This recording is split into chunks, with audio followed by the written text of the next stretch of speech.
Door prize. Kami pada hari ini menyediakan beberapa door prize untuk keluarga-keluarga yang akan mengikuti webinar pada hari ini. Yang pertama, door prize bisa didapatkan dengan mengikuti atau follow Instagram @rihankreatif di Instagram. Sekarang juga, di akhir acara, kami akan memilih siapa yang beruntung memenangkan hadiah menarik dari kami. Semoga beruntung ya. Berikut CV dari narasumber pertama kami, Kak Rosi Sastrapurna.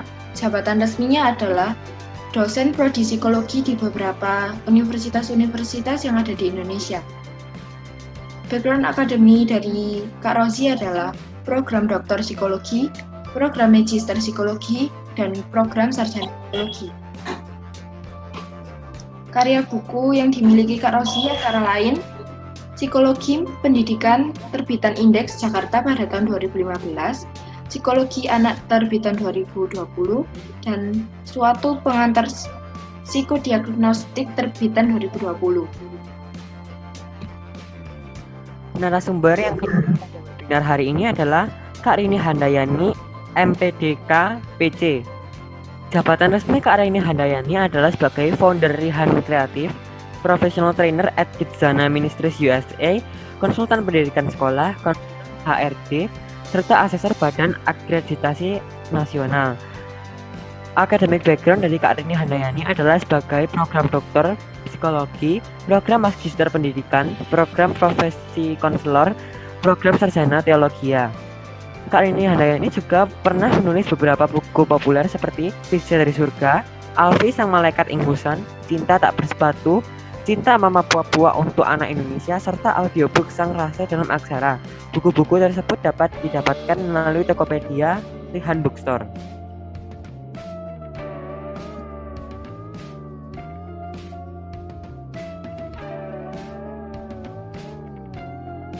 Sebentar lagi kami akan masuk kepada sesi 1 tentang mengenal emosi dan pengelolaannya.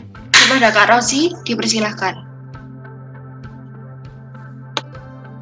Baik, selamat sore Bapak, Ibu, adik-adik, dan anak-anak semua. Kenalkan, saya Rosi Sastrapurna. Tadi sudah dimulai oleh host, ada Pak Celi, ada Mas Adika. Ya, sudah memperkenalkan dan membacakan CV saya. Nah, saya sehari-harinya itu bekerja di Universitas Andalas, Fakultas Kedokteran, gitu ya. Nah, sekarang kita akan membahas tentang emosi. Nah, masing-masing kita punya emosi ya, Bapak, Ibu, adik-adik semuanya, bahwa pada dasarnya setiap orang itu punya emosi. Nah, tetapi apakah kita sudah mengenal emosi? Emosi kita sudah kenal belum? Apa itu emosi? Gitu. Dalam kehidupan sehari-hari, kita tahu bahwa kita sering tersenyum, tertawa, dan terkadang menangis, gitu ya. Sedih. Apa itu yang disebut dengan emosi? Nah, coba kita lihat slide berikutnya. Emosi. Ketika kita membaca buku, apakah muncul emosi kita? Kemudian, slide berikutnya.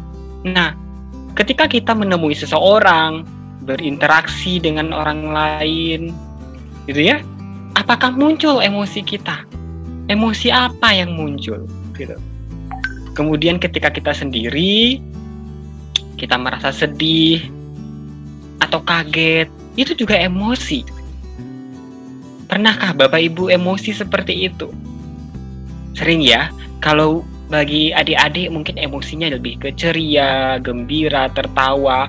Nah, kalau ibu-ibu, mungkin masa mudanya atau bapak-bapak masa mudanya waktu pacaran emosinya sering nangis-nangis juga. Nah, itu apakah emosi? Gitu.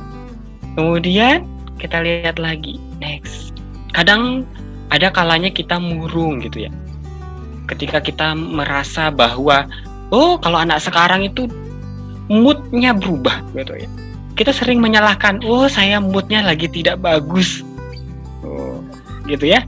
Nah itu bagaimana? Apalagi bagi remaja-remaja, ibunya nyuruh misalnya, Ani misalnya, tolong bantu ibu, lagi nggak mood gitu ya. Itu apakah emosi? Gitu. Kemudian ibunya gelisah gitu ya. Itu juga apakah emosi? Nah, sekarang kita lihat apa sih sebenarnya emosi itu? Coba. Nah, ini macam-macam ya. Macam-macam ada gejala, ekspresi dan sebagainya yang kita perlihatkan dalam keseharian kita. Nah, emosi ya, next. Nah, emosi itu adalah bergerak atau disebut dengan emover. Oh, ternyata emosi itu adalah bergerak toh, gitu ya. Selama ini kita ketahui bahwa emosi itu marah, gitu ya. Ternyata asal katanya emover, bergerak atau motus anima dalam bahasa Latinnya. Artinya jiwa yang mempunyai kekuatan dan kedalaman sehingga dapat bergerak. Nah, ternyata emosi itulah yang menggerakkan kita. Kita mau mengekspresikan wajah kita, itu emosi. Jadi sesuatu pekerjaan yang kita tidak bobotkan dengan emosi, nggak bergerak. Nah, emosi itu sumber energi bagi kita. Oh, kita semangat. Oh, saya itu semangat untuk mengikuti webinar ini. Oh, ternyata itu adalah energinya berasal dari emosi. Jadi emosi itu adalah perasaan yang mengandung unsur motivasional. Jadi saya punya motivasi untuk melakukan sesuatu itu karena emosi. Karena emosi tadi adalah bergerak. Motivasional itu adalah menggerakkan. Nah, ternyata menangis, tertawa, sedih, galau, istilah anak-anak sekarang, kayak istilahnya Mbak Celi sama Mas Dika itu galau gitu ya. Nah, itu ekspresi dari emosi. Nah, emosinya ada di dalam. Coba kita lihat lagi slide berikutnya. Nah, emosi itu letaknya di dalam ya, sebagai sesuatu yang bergerak. Sifatnya otonomi gitu ya, on off gitu. Sehingga dia bisa mengaktifkan pusat otak kita. Jadi muncul perasaan-perasaan yang kita alami seperti tadi ya. Gembira gitu. Kemudian sedih ketika kita tertawa, kita manyun, galau. Nah, itu ekspresi dari adanya otonomi aktivasi dari otak yang memunculkan ekspresi-ekspresi tadi. Nah, coba kita lihat lagi slide-nya. Nah, ada gejala perasaan kita ya, tergantung kepada jasmani, pembawaan, keadaan yang dapat mempengaruhi. Nah, emosi itu juga dipengaruhi oleh tubuh kita. Kalau tubuh kita sehat, gitu ya, maka emosinya ikut muncul seperti emosi positif, bahagia. Tapi ketika kita sedih, kita sakit, maka yang muncul emosi negatif, sedih, gitu ya. Nah, kemudian pembawaan. Coba bagi kita yang, istilah anak sekarang ada, saya kepribadiannya introvert. Introvert itu apa ya? Suka menyendiri gitu ya. Sendiri, males. Maka emosi yang muncul juga tampilan yang sedih, ya, menyendiri gitu. Ini pembawaan. Kalau kita bawaannya senang, gembira, bawaannya happy, maka emosi yang muncul emosi positif, itu pembawaan. Atau emosi itu juga dipengaruhi oleh keadaan.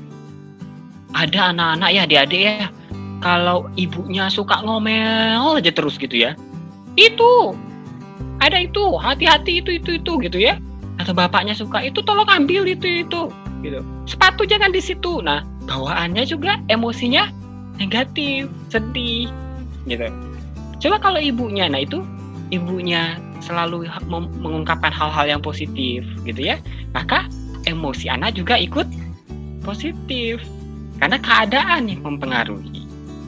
Ya, ada keadaan jasmani, ada pembawaan, ada juga keadaan yang mempengaruhi. Selanjutnya, emosi itu ada komponennya. Ada emosi dan perilaku, ada aspek fisiologis dari emosi dan aspek kognitif dari emosi. Coba kita lihat. 1. Emosi dan perilaku. Nah, misalnya pola perilaku yang berbeda seperti adanya attack escape, ada pendekatan approach gitu ya, itu mempengaruhi emosi. Jadi perilaku kita itu mempengaruhi emosi. Emosi itu juga sebagai alat untuk berkomunikasi, itu perilaku. Coba kalau kita berkomunikasi tanpa emosi, gak muncul ya, datar ya gitu, itu ada emosi. Coba kalau kita emosinya, penggeraknya ada, maka komunikasi kita juga lagi hangat gitu. Kemudian ada aspek fisiologis dan emosi. Emosi itu dipengaruhi oleh fungsi otak sehingga memunculkan adanya ekspresi emosi itu sendiri. Nah, kalau kayak gini gitu, itu saya tertawa. Jadi itu ekspresi emosi, senang ya. Kemudian ada hubungan pusat emosi otak dan telinga. Nah, emosi itu kan diturunkan dari otak, kemudian apa yang kita dengar juga mempengaruhi emosi kita gitu. Nah, ada yang tanpa proses kognitif. Tetapi emosi juga ada yang melibatkan kognitif. Oh, kognitif itu ini ya, cara berpikir, ya, cara kita mempersepsikan sesuatu, gitu, menilai sesuatu. Nah, itu kognitif. Nah, bagaimana kita menafsirkan sesuatu itu kognitif. Gitu. Kalau misalnya saya itu sering gitu, kalau melihat sesuatu itu yang negatif dulu muncul, itu kognitif. Maka saya tidak happy. Oh, ikut webinar takut. Kenapa? Pokoknya terlalu ilmiah gitu. Itu kognitif. Jadi emosi itu muncul karena perilaku interpretasi kita. Anak-anak juga ya, ketika nanti misalkan ditanyain oleh orang lain atau gurunya bertanya, nah, kalau takut gitu ya, nggak mau jawab, kemudian tutup mulut, geleng-geleng. Nah, itu cara berpikirnya yang salah gitu. Nah, itu emosi dengan kognitif. Coba next. Nah, faktor kognitif ya ada tokoh yang terkenal dari luar namanya Schaefer dan Singer. Jadi emosi ditentukan oleh 2 faktor utama, kata tokohnya. Ada physiological, arousal, atau cognitive labeling. Jadi tadi ada efek dari physiological yang sudah kita bahas di awal, hampir sama ya. Jadi kita sepakat dengan Schaefer dan Singer itu, bahwa kondisi tubuh kita itu mempengaruhi emosi kita. Dan ketika kita menilai sesuatu dengan otak kita atau menginterpretasikan sesuatu, itu juga mempengaruhi emosi kita. Gitu. Nah, ayo selanjutnya.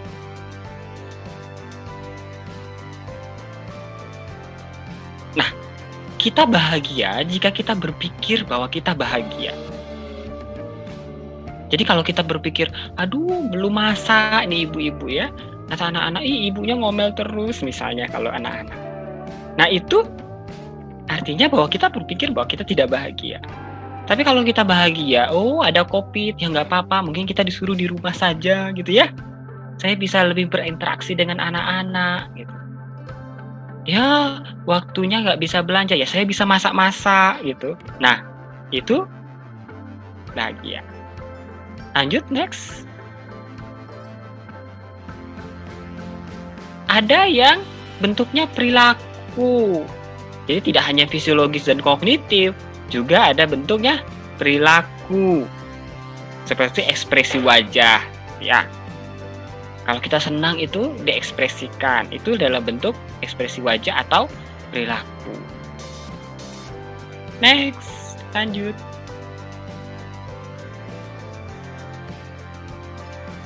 Nah, ternyata emosi itu juga bisa dari sosiokultural, jadi budaya kita sendiri gitu. Kalau kita budayanya malu-malu, kalau kita dibesarkan dengan rasa malu yang terus-menerus, maka emosinya tidak muncul, emosi ekspresif gitu ya. Misalnya ada budaya sekarang kayak anak-anak waktu kecil, ibu-ibu ada nggak seperti itu? Misalnya anak kecil, kemudian ketika dia merangkak ke situ kita takut-takutin. Jangan ke sana, ada kucing, meong, meong, meong gitu ya.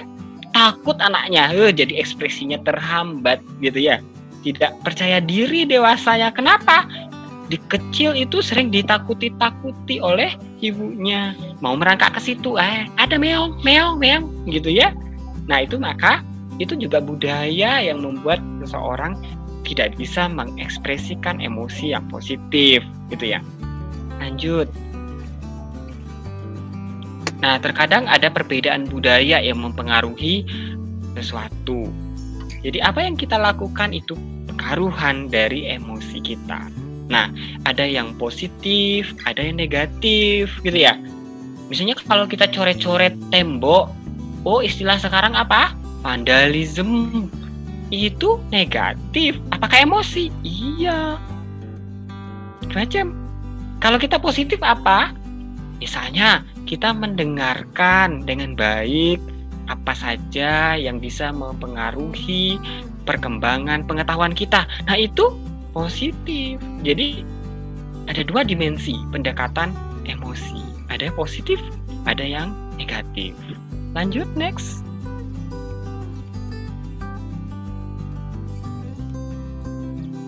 Nah, secara spesifiknya emosi yang positif itu seperti bahagia gitu ya. Interest itu kayak minat kita terhadap sesuatu gitu ya. Kemudian rasa cinta itu bukan orang pacaran saja gitu ya. Rasa sayang anak terhadap ibu gitu ya. Kemudian ibu terhadap saudaranya atau anak dengan sepupunya. Nah, itu juga love, cinta. Kemudian negatif itu ya marah, cemas gitu ya, tidak mood. Tadi itu juga negatif dari dimensi emosi. Nah, selanjutnya kita lihat lagi tentang emosi. Kok bisa emosi itu muncul dari proses kognitif dari otak kita tadi? Pertama, karena ada penafsiran gitu ya. Kita menilai sesuatu terhadap peristiwa. Setiap kejadian itu bisa kita nilai positif dan negatif. Kalau anak-anak misalnya guru memberikan PR pekerjaan rumah, itu bisa kita nilai positif atau negatif gitu. Kalau positifnya bagaimana? Ibu memberi kita latihan supaya lebih bagus. Kalau negatifnya bagaimana? Beban gitu ya. Banyak PR, pusing gitu. Jadi emosi negatif yang muncul. Jadi kognitif karena ada proses dialog internal. Tergantung kita mau yang positif atau mau negatif. Nah, kemudian next.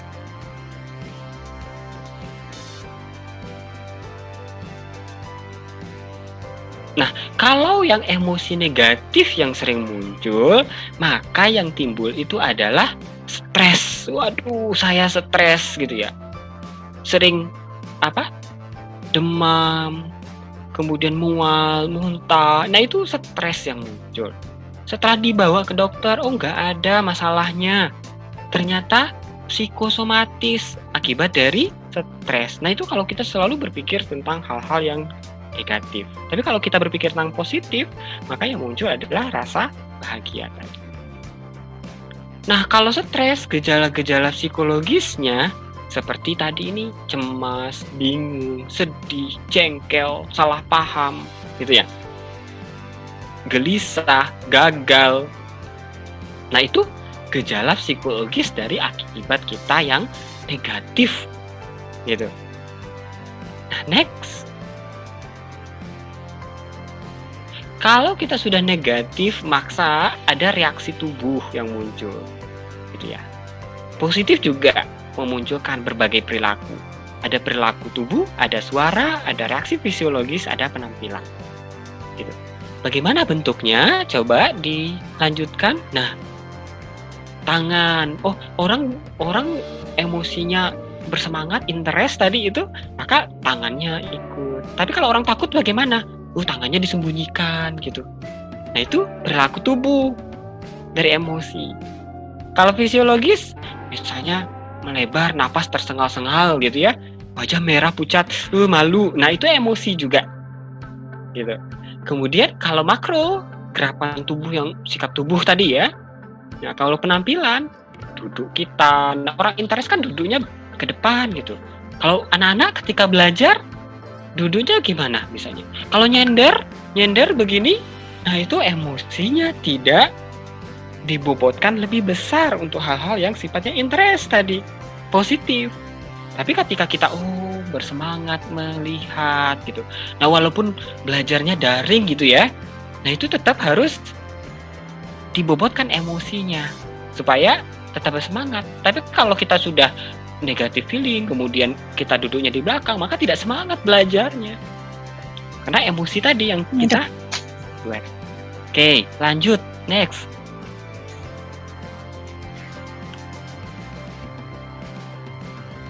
Nah, jadi secara garis besar, emosi dibagi menjadi 2. Ada emosi positif dan ada emosi negatif. Selanjutnya, nih tadi sudah ya, kalau bahagia, senang, takjub itu positif, kalau negatif itu marah dan sebagainya. Emosi positif mempengaruhi kebahagiaan dan kesehatan, gitu. Mendorong seseorang untuk semangat, gitu ya, itu emosi positif. Selanjutnya, sedangkan emosi negatif itu mempengaruhi juga kesehatan seperti psikosomatis, stres dan lain sebagainya. Kadang-kadang saya suka gatal-gatal, apakah itu termasuk emosi gitu ya? Ya, kalau setelah kita pergi ke tenaga kesehatan, kemudian diperiksa, nggak masalah, tapi muncul lagi, maka bisa jadi itu efek dari stres karena emosi yang negatif. Oke, lanjut. Next.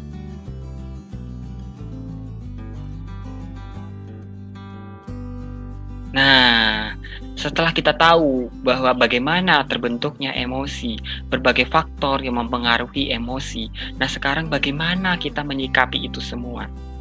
Bagaimana kita memahami adanya emosi-emosi diri kita? Gitu ya. Nah, apa yang harus kita lakukan? Kita lihat lagi slide berikutnya. Kita harus kelola pendekatannya. Bapak Ibu ada yang ikut tes kemarin? Ya, tes tentang emosi, kemudian muncul hasilnya tentang cognitive reappraisal. Atau satu lagi, expressive submission gitu ya. Apa itu cognitive reappraisal hasil tesnya kemarin? Nah, ketika kita mengelola emosi dengan cara berpikir ulang, kita bisa kontrol emosi kita. Misalnya, anak-anak suka menjengkelkan, kemudian kita pingin agresif, ternyata bisa kita kontrol lewat pemikiran kita. Itu cognitive reappraisal. Jadi kita menilai kembali apa yang harus kita lakukan. Next. Nah, bisa juga dengan cara kita relax. Ketika ingin emosi negatif muncul, maka saya tarik nafas panjang, tiup, gitu ya. Nah, itu adalah reappraisal untuk kita memikirkan kembali. Tetapi bisa juga ekspresif, suppression, menekan gitu ya, menghindari, memberikan atensi, mengalihkan. Misalnya kepingin jengkel sama anak-anak, misalnya kalau ibu-ibu, saya masak aja lah dulu gitu ya. Atau anak-anak kena omel terus sama ibunya, maka dia lebih cenderung untuk main atau melukis gitu. Itu bisa juga expressive submission, menekan gitu ya. Next. Jadi tidak menghindari atau tidak memberikan atensi pada masalahnya. Nah, itu pengelolaan emosi dengan cara expressive suppression. Nah, selanjutnya. Nah, bagaimana cara kita mendeteksi itu? Bisa dengan berbagai bentuk ya. mengenali emosi kita. Ada yang orang yang sudah kenal sekali emosinya, kemudian tidak perlu dites, ada. Tapi ada orang yang perlu menggali, mendalami emosi dengan cara tes. Ada yang namanya tes pengelolaan emosi. Nah, pilihan kreatif punya alat ya untuk mendeteksi apakah seseorang itu mampu menggunakan cognitive reappraisalnya atau malah menggunakan expressive submission. Nah, orang-orang yang expressive submission kalau terlalu digunakan jangka panjang, maka itu juga efeknya tidak bagus gitu ya. Efeknya akan negatif. Karena alam kesadaran kita tekan terus ke alam bawah sadar, maka akan kebawa ke mimpi dan sebagainya. Nah, itu expressive submission boleh dilakukan tetapi tidak boleh terlalu sering. Anjurannya mana? Anjurannya adalah memikirkan ulang seperti cognitive reappraisal. Jadi pandai-pandailah kita mengelola emosi, karena kalau emosi itu akan memunculkan sesuatu hal yang bisa positif dan bisa negatif. Kalau negatif gitu ya, muncul ternyata ekspresi wajah, bisa lewat verbal dan non-verbal. Verbal itu ucapan. Nah, kalau ucapan, kalau kita sudah menyakiti orang lain, maka sulit sekali menghapus. Kalau luka bisa sembuh ya, tapi kalau kata-kata itu sulit sekali sembuhnya. Kalau sudah menyakiti orang lain, itu sulit sekali sembuhnya. Nah, ada istilah pepatah yang mengatakan, janganlah engkau membanting pintu.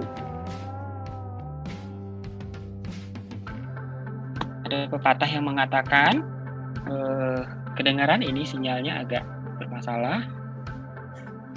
Ya, janganlah engkau membanting pintu apabila ingin melewati pintu itu kembali. Jadi kalau kita marah sama seseorang, banting pintu, ternyata besok kita lewat saja pintu itu, malu ya. Nah, lebih baik kita memikirkan ulang apakah ekspresi yang kita akan munculkan baik atau tidak. Begitu? Ya, Bapak Ibu, adik-adik, nanti ada waktu kita berdiskusi kembali untuk sesi pengantar emosinya. Saya cukup sampai di sini karena waktu. Kita lanjutkan ke sesi berikutnya. Saya kembalikan ke Mbak Celi dan Mas Adika. Silakan Mbak Celi dan Mas Adika. Ya, terima kasih ya Kak Rosi. Sama-sama. Untuk Ibu Mastia dari Medan, bisa sharing tentang online test mengenali emosi diri.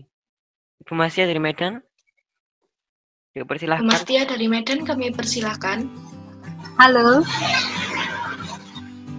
Silakan Bu. Silakan. Ya.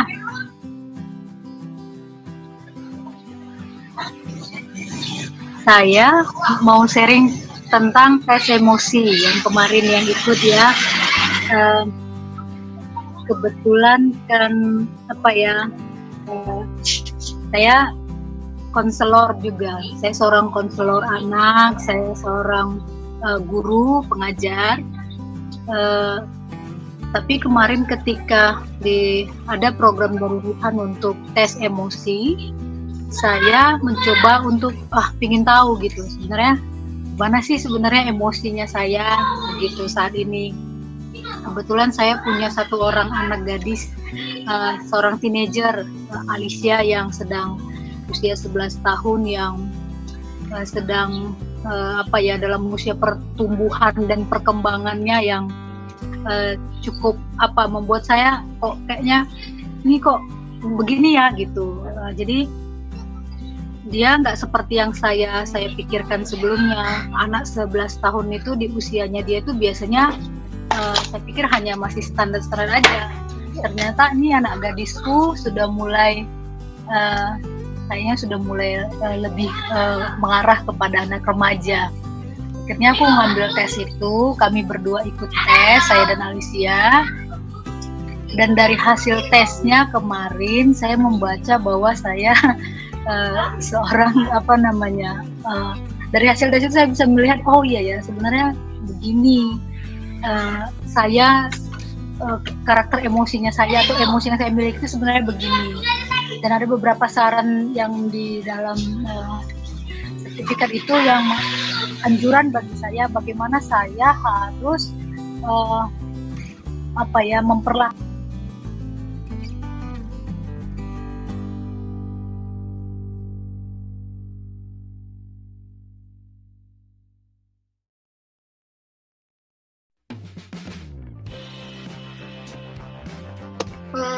Mohon maaf, Bu Mastia, tadi ke-mute ya? Mic-nya. Ya gitu. Jadi dari tes emosi itu saya bisa mengenal emosi saya, dan itu sangat membantu saya untuk bisa menghadapi anakku sendiri.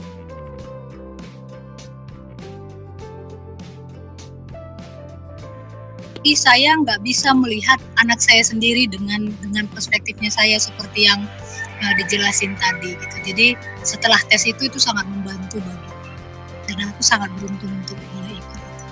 Terima kasih. Terima kasih Bu Mastia. Terima kasih Alicia. Ya, untuk itu aja. Ya, untuk keluarga-keluarga lain yang mau mengikuti tes seperti yang Ibu Mastia dan anaknya, boleh nanti langsung menghubungi customer service kami dari yang ada di seluruh Indonesia.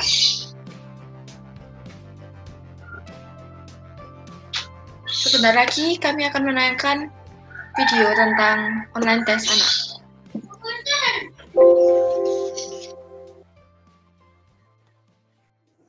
Halo, saya Densa dari Banjarmasin. Kamu tahu nggak emosi itu apa? Lagi perasaan senang, sedih, bingung, marah. Kamu merasa emosi saat apa? Kalau senang pas waktu apa? Kasih mainan. Kasih mainan siapa? Ya, dikasih mainan. Mainan apa? Mainan Lego. Kamu merasa marah waktu apa? Ada yang merusak gambar atau berantaki rumah. Berantaki rumah, berantaki kamarnya Denzel. Teman, saya Alicia. Selamat Hari Anak Nasional buat kita semua. Hari ini Alicia akan menjelaskan tentang emosi. Emosi adalah sebuah perasaan yang muncul ketika kita sedang senang atau sedang sedih. Saat sedang senang, biasanya emosi yang muncul pada kita itu adalah rasa bangga atau rasa bahagia. Tapi ketika sedang sedih, emosi yang akan muncul adalah marah, kecewa, kesal, dan sedih pastinya. Hal yang bisa membuat Alicia senang itu adalah ketika mendapatkan baju baru, mendapatkan juara di sekolah, atau bisa menang olimpiade misalnya. Tetapi hal yang membuat Alicia sedih itu saat misalnya dimarahi orang tua, atau misalnya barang-barang Alicia dirusakin adik, atau mungkin saat jatuh dari sepeda, Alicia mungkin marah. Jadi itu, terima kasih. Halo, namaku Sitan, umurku 8 tahun. Aku kelas 3 dan aku sekolah di My Little Island School. Oke. Hari ini aku akan sharing tentang pertanyaan, yaitu pertanyaannya, kenapa aku ingin ikut tes emosi, mengenal emosi diri. Oke. Yang satu jawabanku adalah ya karena aku ingin tahu karakteristik psikologiku dan emosi diriku dan cara mengendalikannya. Itu yang paling susah, paling sulit untukku untuk ya mengendalikan emosi. Jika seperti hal yang aku tidak sukai dan aku tidak ingin itu terjadi, seperti aku diremehkan, seperti aku dijelek-jelekkan, dan seperti aku dituduh. Jadi seperti itu, aku ingin tahu cara untuk mengendalikannya. Oke, Ini jawaban keduaku. Kita perlu pergi ke psikolog karena di sana mereka akan memberitahu kita tentang karakteristik kita dan ciri-ciri emosi diri kita. Oke. Lalu sekarang aku ingin ikut tes ini. Saya ya karena aku seperti aku jelaskan tadi di awal. Oke, cukup itu saja untuk sharingku hari ini dan see you next time. Bye.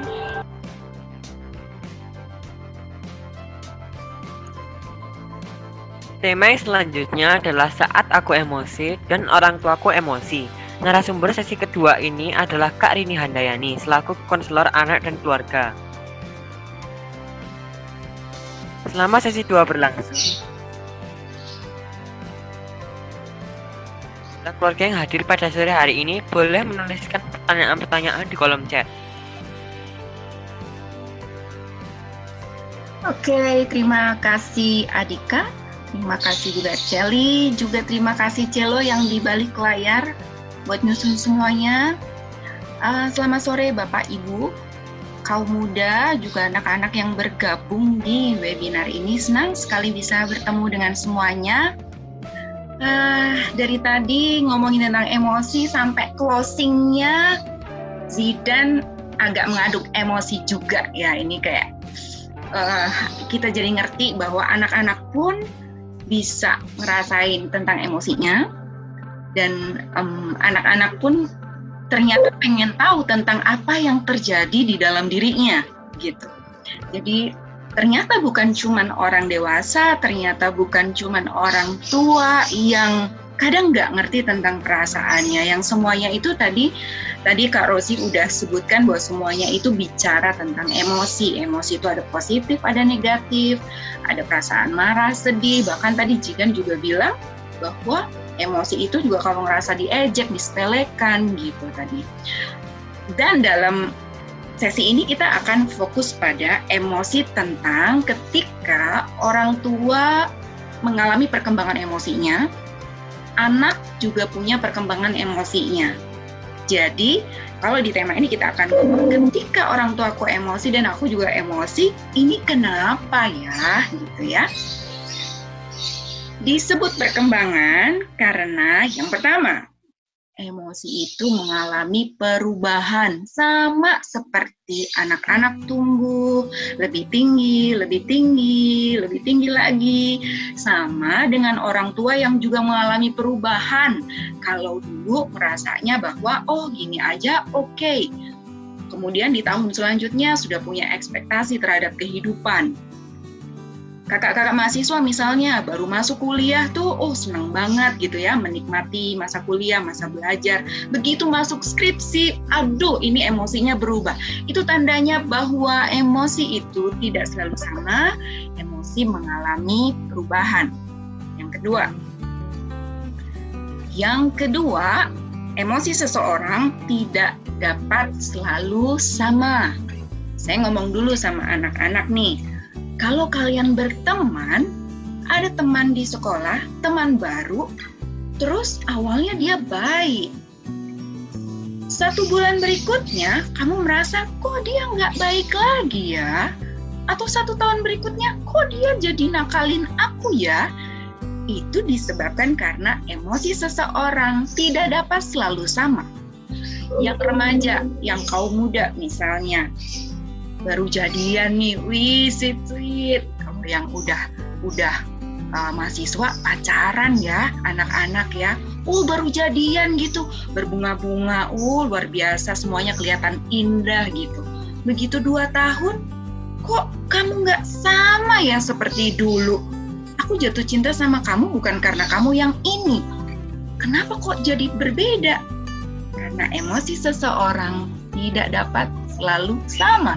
Gitu juga dengan bapak, ibu, suami, istri, tidak pernah sama emosinya. Emosi orang tua tidak selalu sama, emosi anak juga selalu berubah. Itu sebabnya emosi ada perkembangannya. Oke. Masalah di dalam memahami emosi. Nah ini, kalau kita sudah paham bahwa emosi itu bisa berubah, kita udah tahu bahwa emosi itu berubah. Tapi yang menjadi persoalan adalah kalau emosi itu berubah-ubahnya terlalu cepat. Cepet banget berubahnya. Nggak nunggu seminggu, 2 minggu, sebulan, atau setahun, tapi dalam hitungan 10 menit, 5 menit, orang berubah emosinya. Sebentar dia senang, kemudian dia karena sesuatu dia merasa tersinggung, dia langsung emosi. Wajahnya berubah. Kalau tadi Kak Rozi bilang emosi itu juga tentang raut wajah, tentang bahasa tubuh gitu ya. Yang jadi persoalan adalah ketika emosi itu berubah-ubah terlalu cepat. Ini biasanya akan menimbulkan konflik yang sering juga. Jika tidak memahami adanya perkembangan emosi, nggak ngerti, pengennya ketemu dengan orang itu sama terus gitu. Dulu dia ingat baik, dia maunya sekarang yang 10 tahun kemudian maunya baik terus gitu. Dua hal ini, ketika emosi seseorang itu berubah-ubahnya terlalu cepat, atau ketika seseorang tidak memahami adanya perkembangan emosi di dalam diri manusia, maka inilah yang menjadi pusat persoalan di dalam memahami emosi. Gitu. Kalau tadi Jidan juga nanya ya, gimana sih caranya supaya aku bisa mengendalikan, solusinya bagaimana gitu ya. Kenapa kok aku merasa kesal? Ini jawabannya. Kita merasa kesal karena mungkin saja teman kita emosinya berubahnya terlalu cepat. Atau kemarin Jidan belum tahu bahwa ternyata emosi itu berkembang ya, berubah ya, tidak selalu sama.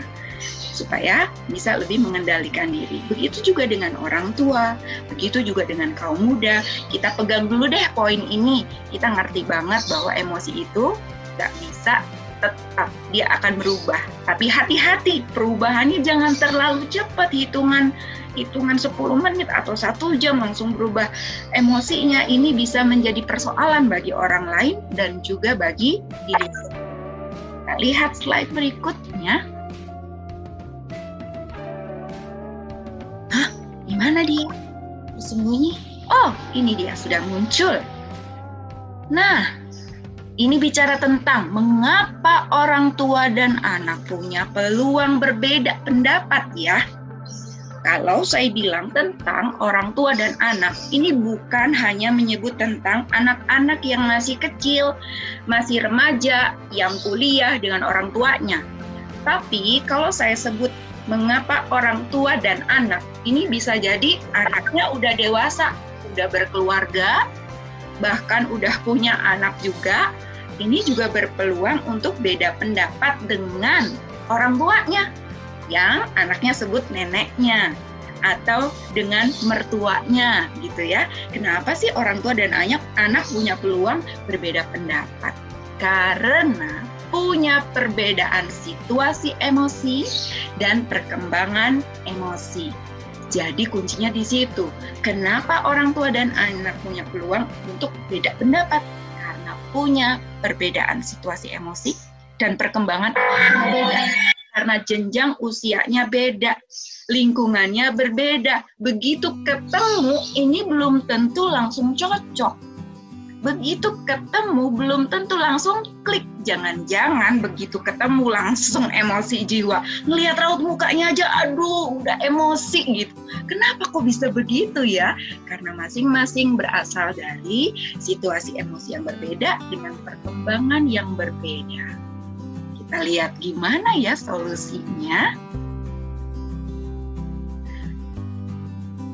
Ada pertanyaan yang muncul di situ, apakah orang tua dan anak bisa nggak ya punya kesepakatan meskipun emosinya berbeda? Jawabannya bisa banget gitu. Meskipun ini belum sesi tanya jawab, tapi saya boleh ya intip-intip ya. Saya intip-intip tadi, yang ini sesuai dengan sesi saya. Ada satu pertanyaan, gimana cara mengendalikan emosi diri dengan orang tua nih pas nih pertanyaannya. Tadi ada pertanyaan yang bagaimana cara mengelola emosi saat berhadapan dengan orang lanjut usia, mertua atau oma yang cerewet. Di sisi cucu, suka membandingkan dengan anak lain, mengatur anak, kadang laporkan sesuatu yang belum tentu benar. Nah, ini sepertinya ada keluarga yang menghadapi persoalan tentang bagaimana sih mengontrol emosinya ketika berhadapan dengan oma, dengan nenek gitu ya. Kita perlu memahami dulu bahwa oma, nenek ini ada di jenjang usia yang jauh dengan kita. Tentu beliau punya pengalaman kehidupan yang juga berbeda dengan kita. Dan lagi nenek masuk dalam fase lansia. Tentu di fase usia ini tidak mudah untuk oma, gak mudah untuk nenek. Karena ada perubahan-perubahan, misalnya dulu yang anak-anaknya tinggal jadi satu di rumah, sekarang udah sepi rumahnya, semua pergi, hanya sesekali datang. Ini memunculkan rasa kehilangan, rasa tidak diperhatikan, rasa tidak bisa menerima perubahan yang tadi, sehingga nenek kemudian muncul perasaan yang tidak nyaman. Pada saat bertemu dengan Ibu Renti, dan cucu dan anak Ibu Renti, kemudian emosi yang disimpan hari-hari yang lalu itu diungkapkan mungkin dengan kalimat-kalimat yang memuaskan hatinya. Apa itu? Yang ditangkap sebagai kalimat yang negatif, ditangkap sebagai kalimat yang tidak menyenangkan hati. Tetapi orang tua dan anak bisa kok punya kesepakatan meski emosinya berbeda. Caranya adalah saling paham dan bisa menerima perubahan emosi masing-masing. Di situ ada kata saling. Berarti nggak bisa hanya salah satu aja yang ngertiin yang lain terus gitu. Nggak bisa cuman salah satu aja yang coba memahami yang lain terus, nerima yang lain terus, nggak bisa. Tapi mesti ada kata saling. Terus gimana dong dengan oma? Oma bisa nggak ya nerima cucunya bahwa cucunya ini ada di dalam masa remaja yang juga peralihan emosinya sangat drastis dari anak-anak ke remaja, itu juga nggak mudah untuk mereka. Dari anak-anak ke remaja itu gejolak emosinya juga luar biasa gitu. Sama-sama ketemu kan oma yang lagi perubahan emosinya lagi tinggi dengan cucu yang beranjak remaja, ketemu nih, sama-sama nggak ngerti dengan kunci yang hari ini kita diskusikan. Meledaklah bom waktunya, berantem lah gitu ya. Nah, Ibu Renti yang ada di situ jadi yang di tengah-tengah jadi bingung gitu, gimana nih caranya? Salah satu cara yang penting untuk kita kerjakan untuk mengatasi itu adalah bahwa marah itu bukan sesuatu yang harus dihindari. Kalau memang mau marah, boleh. Kalau memang mau ngambek, boleh. Jadi emosi yang baik itu tidak sama dengan meniadakan kemarahan, meniadakan sesuatu yang diasumsikan negatif ya. Itu boleh diungkapkan, tetapi gimana caranya marah dengan cara yang tidak merusak? Hah? Apa itu marah yang tidak merusak? Marah yang tidak boleh merusak barang, artinya membanting sesuatu. Marah itu nggak boleh merusak relasi, karena marah jadi musuhan. Marah itu nggak bisa marah yang merusak suasana, karena marah kemudian suasananya jadi nggak enak. Terus marah gimana yang boleh? Marah yang menyebutkan bahwa ini aku sedang marah loh. Kita jarang kasih label itu.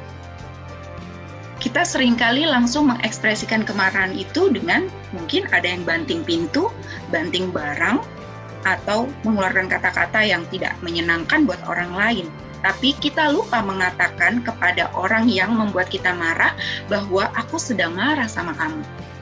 Ini poin yang juga mesti kita latih gitu ya. Jadi marah itu boleh, tapi ngomong dong kalau marah, aku marah loh. Dan bukan hanya ngomong, alasannya kenapa kok marah.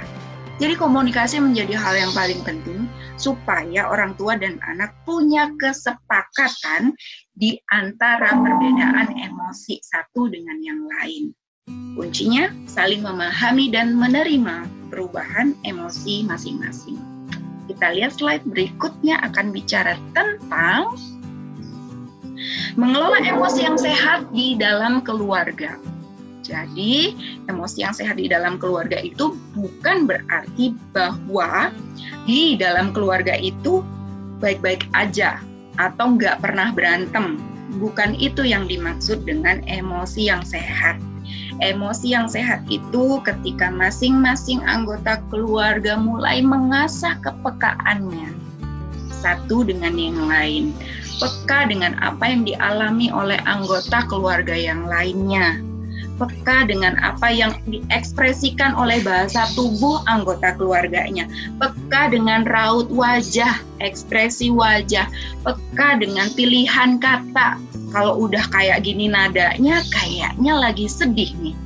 Kalau nadanya seperti ini, kayaknya lagi marah nih, gitu ya. Jadi mesti mengasah kepekaan satu dengan yang lainnya di dalam satu rumah itu.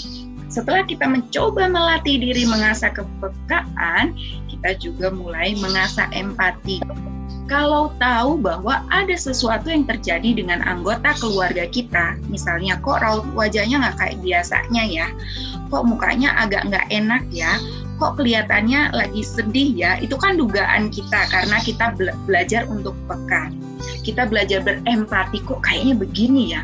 Kalau udah kita peka, kita mulai belajar berempati, kita mulai untuk membuka komunikasinya. Jadi kalau udah peka, udah berasa empati ada sesuatu dengan anggota keluarga kita, jangan diem aja. Tapi coba hampiri, coba datang untuk dia, membuat dia merasa tidak sendiri. Itu juga bagian dari membuka komunikasi. Jadi yang paham bahwa ada sesuatu yang nggak beres itu mesti duluan membuka komunikasi. Seperti yang tadi dialami oleh Ibu Renti paham tentang hal-hal yang kita diskusikan, tetapi Oma tidak. Maka Ibu Renti lah yang pertama kali mesti membuka komunikasi lebih dulu. Kenapa kok gitu? Karena Bu Renti udah tahu duluan nih kuncinya. Jadi Bu Renti punya kekuatan untuk membuka komunikasi lebih dulu, ngomongin kenapa sih kok sering nggak cocok sama Oma gitu. Setelah membuka komunikasi, masing-masing anggota keluarga berjuang untuk menerima teguran. Nah ini penting karena kadangkala masing-masing anggota keluarga ada yang nggak suka kalau ditegur. Padahal teguran itu tujuannya adalah untuk kebaikan. Misalnya, kenapa sih kok sering murung gitu? Apa ada masalah? Ini kan udah peka, udah empati, lalu komunikasi. Lalu ditegur dong, kenapa sih kok mukanya murung terus? Apa ada masalah? Nah ini nggak boleh langsung tensinya langsung naik gitu ya. Apa sih urusan-urusanku kok nggak usah ikut campur misalnya. Nah ini akan mematahkan komunikasi. Kalau sudah ada anggota keluarga yang berupaya untuk membuka komunikasi, maka redakanlah emosimu. Coba dengarkan dengan baik dan terima teguran itu. Di dalam menerima teguran, buka hati, karena kita mungkin sedang emosi, itu nggak bisa berpikir secara jernih. Kita butuh pertolongan anggota keluarga lain yang lagi sehat untuk bisa melihat kita dari sisi yang lain. Dalam proses menerima teguran itu ada percakapan, ada perbincangan, dan disitulah diharapkan ada kesepakatan untuk saling meredakan emosi. Dan diakhiri dengan saling memeluk dalam ketidaksepakatan.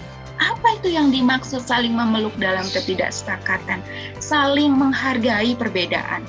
Nggak harus jadi sama kok. Masing-masing anggota keluarga nggak harus jadi sama persis bentuk emosinya. Boleh tetap berbeda. Tapi baiklah saling menerima perbedaan itu.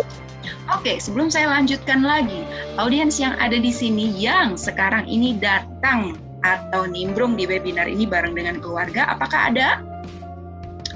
Coba kelihatan mukanya di kamera kalau ada bareng sama keluarga, anaknya, suaminya, istrinya mungkin yang gabung di webinar ini. Yang jomblo nggak usah baper, nggak usah emosi karena ini adalah perjuangan kehidupan kita ya, nggak apa-apa. Yang bareng sama keluarga, ada yang bareng sama keluarga boleh di kamera semuanya, yang bareng sama keluarga. Nah sekarang nggak usah dulu lihat saya, nggak usah dulu lihat ke sini, coba lihat deh anggota keluarganya, coba dilihat anggota keluarganya. Gak usah lihat ke layar, coba dilihat dulu wajah anggota keluarganya, pandangi wajahnya baik-baik, coba dilihat, jangan lihat saya, lihat anggota keluarganya. Coba dilihat mamanya, ada itu saya baca Ibu Riana Anjani sama kakak, coba lihat mama, lihat mama sayang. Ada Ibu Endah Nurkesi dengan putri cantiknya dan juga dengan suami kah itu? Coba saling lihat. Nak, coba lihat nak wajah mama, coba lihat wajah papa. Satu kata aja di antara keluarga Indonesia yang datang hari ini bersama dengan keluarga. Coba dong bilang sayang sama anggota keluarganya, bilang sayang sama mama. Mama bilang sayang sama anaknya, boleh berpelukan dong di momen ini, boleh nggak? Coba berpelukan, seru banget. Kapan? Yang jomblo nggak usah baper ya, tabahkan hatimu. Kita lihat yang lain lagi berpelukan ya. Nah ini adalah bagian dari hal yang sederhana tapi kadang berat juga sih, saling memeluk dalam kesepakatan. Tetapi setidaknya bahwa sentuhan fisik, setidaknya kata-kata yang positif itu akan memampukan kita untuk mengelola emosi di tengah keluarga kita menjadi emosi yang lebih sehat. Oke, kita lihat di slide berikutnya.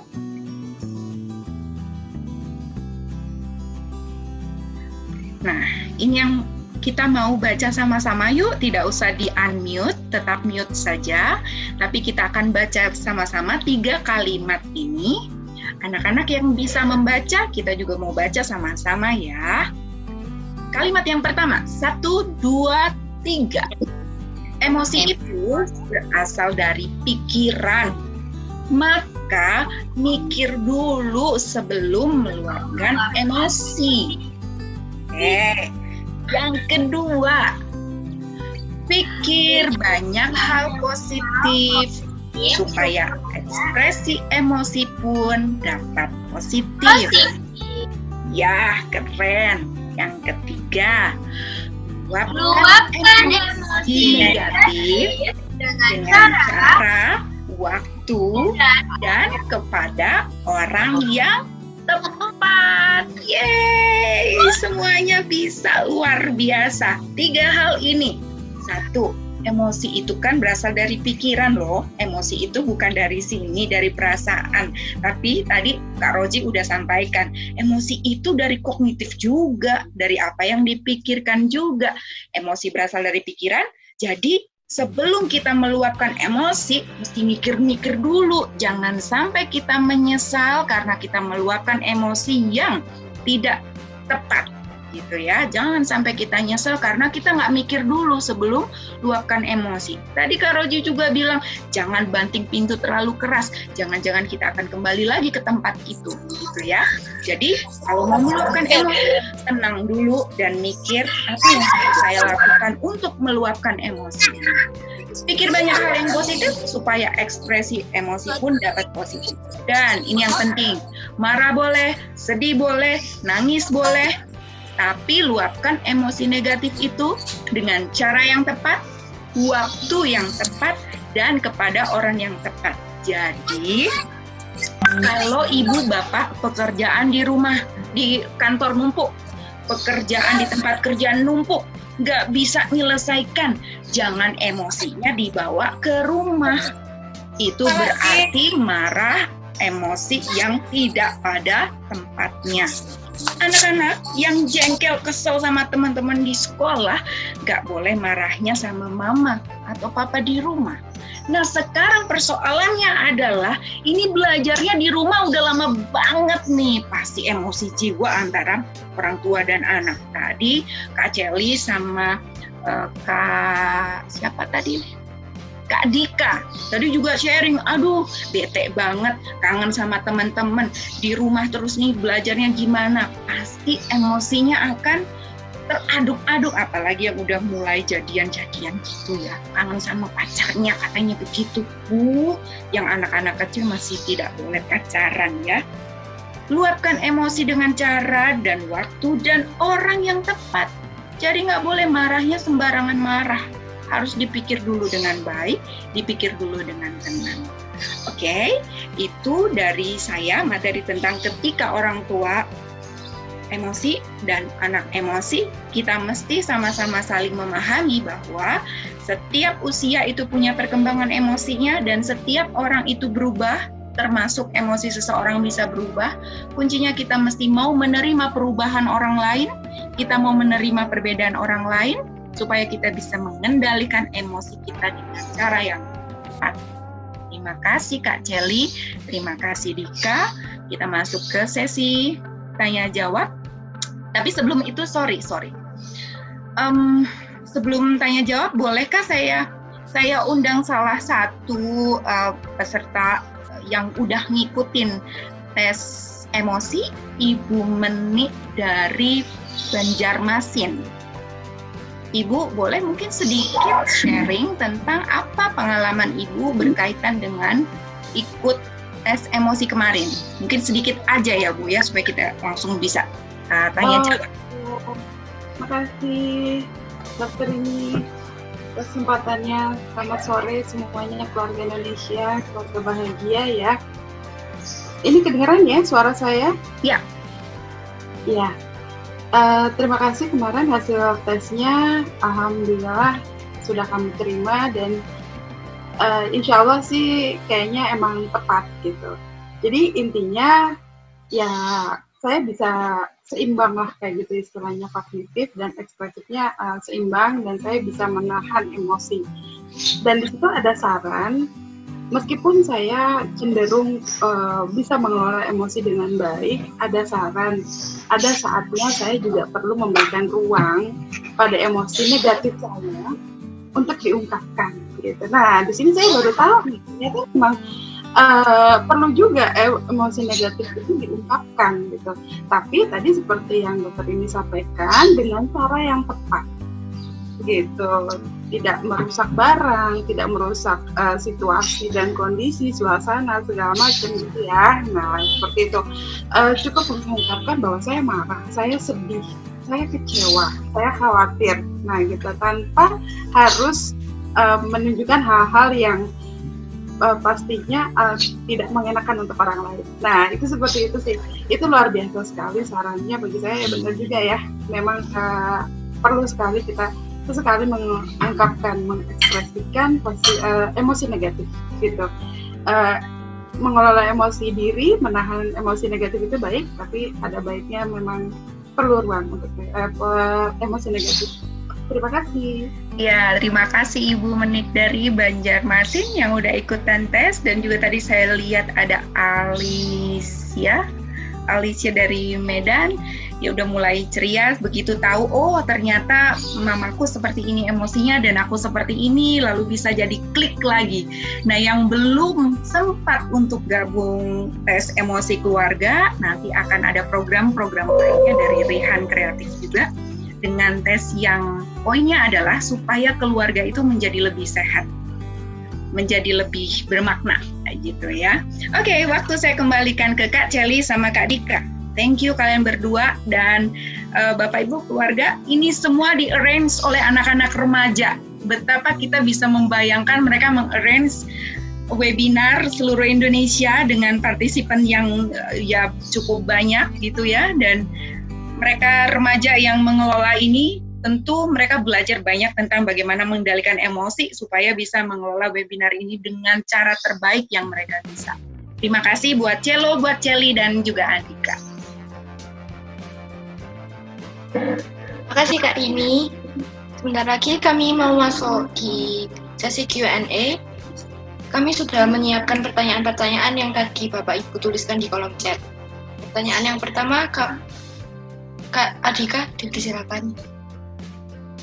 Pertanyaan yang pertama adalah dari Ibu Sri Wahyuning Sugiyarti. Apa yang bisa dilakukan untuk memulihkan luka hati anak akibat emosi negatif yang telah terlanjur terjadi lebih dari 2 tahun yang lalu? Silakan dijawab. Mungkin Kak Roji mau jawab?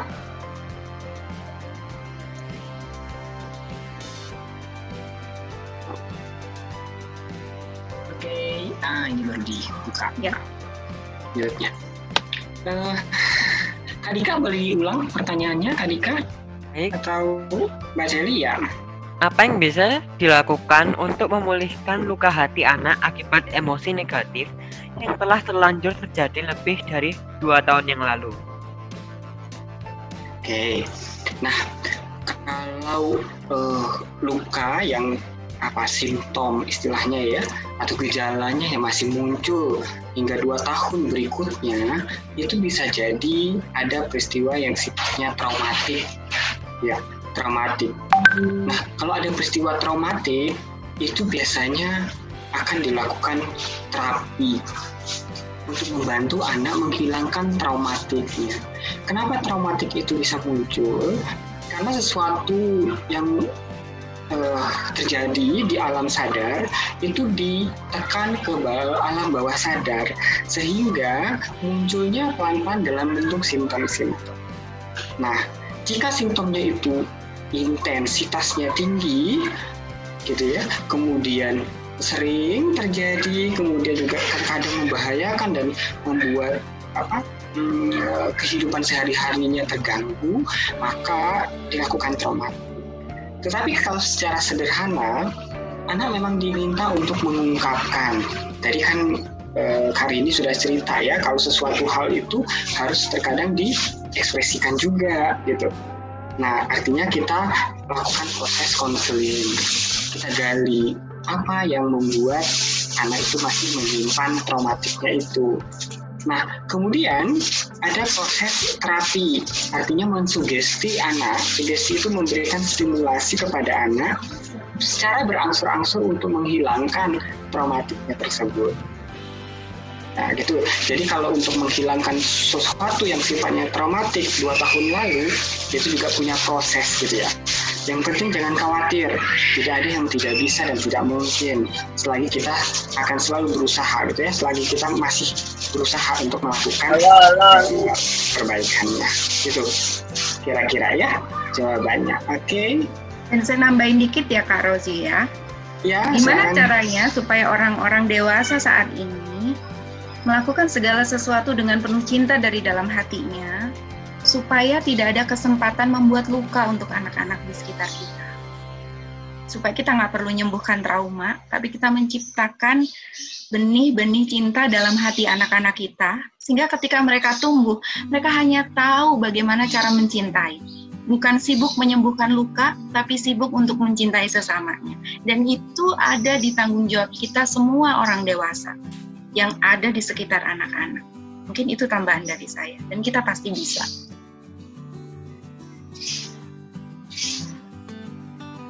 Ya, terima kasih untuk Kak Rozi dan Kak Nini atas jawabannya. Yang pertanyaan kedua, kami ambil dari Ibu Noriana ST. Apa yang harus dilakukan agar emosi positif yang sering muncul pada anak dan mengurangi emosi negatifnya?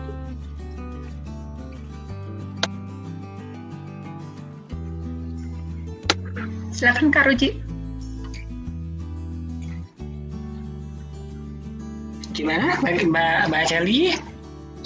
Gimana caranya supaya kita bisa mengurangi emosi negatif anak-anak, tapi bisa nambahin emosi positifnya, kira-kira kayak gitu. Oke. Nah, bagi orang tua ya tentu kalau kita stimulasinya negatif, maka responnya juga negatif. Kalau kita stimulasinya positif, responnya harapannya positif. Gitu ya, walaupun punya peluang negatif. Artinya memang emosi positif itu selalu kita munculkan di dalam keluarga. Nah, sehingga respon anggota keluarga pun ikut positif. Kalau negatifnya duluan, maka otomatis respon negatif yang akan muncul lebih besar. Gitu. Nah, bagaimana cara menciptakan suatu stimulasi yang sifatnya positif supaya emosi positifnya muncul? Ya tadi, bahwa ada hal-hal atau komponen-komponen dari emosi yang positif, seperti perilaku juga yang bermanfaat untuk bersama. Bukan berarti ketika kita senang, orang lain juga senang. Kita harus berpikir bahwa orang lain dan kita itu punya keinginan yang berbeda-beda. Bagaimana cara kita menyatukan, mengintegrasikan gitu ya, keinginan yang berbeda-beda itu. Sehingga ada istilahnya win-win solution gitu ya, supaya kita bisa bahagia bersama. Nah, jadi intinya ketika emosi positif yang kita munculkan, maka responnya akan positif. Tetapi ketika kita memunculkan respon negatif, maka akan besar emosi negatif juga ikut. Gitu. Thank you Kak Roji. Cuman kadang-kadang persoalan anak gak mau mandi itu di rumah bisa jadi kayak kebakaran gitu. Jadi heboh semua hanya karena persoalan anak bilang mandinya nanti gitu. Ntar ya gitu. Tapi nggak cepet-cepet pergi mandi gitu. Kadang ini kan orang tua langsung emosi jiwa ya, langsung diubun-ubun gitu loh. Hanya karena persoalan mandi. Cuman gimana sih caranya supaya kita bisa tetap bereaksi dengan hal yang seperti ini? Kalau tadi Kak Roji bilang, ya kan bagaimana cara kita merespon, maka itulah yang muncul gitu ya. Dan tidak selalu bahwa emosi negatif itu jelek, gitu. Tetap harus punya ruang untuk itu gitu. Gimana dong caranya supaya nggak hanya persoalan sepele aja kemudian jadi kebakaran seisi rumah gitu ya, nggak jadi bahagia gitu. Maka saya punya tips sederhana untuk para orang tua, dan siap-siap anak-anak karena sebentar lagi kalian akan punya orang tua yang luar biasa jauh lebih hebat dari kemarin ya. Siap-siap ya. Siapa yang mau punya orang tua yang baik hati, anggukan kepala? Mau? Oh mau, ada yang angkat tangan mau. Sebentar lagi setelah webinar ini, kalian boleh lihat orang tua kalian berubah dengan sangat luar biasa. Orang tua juga lihat bahwa anak-anaknya juga berubah dengan luar biasa.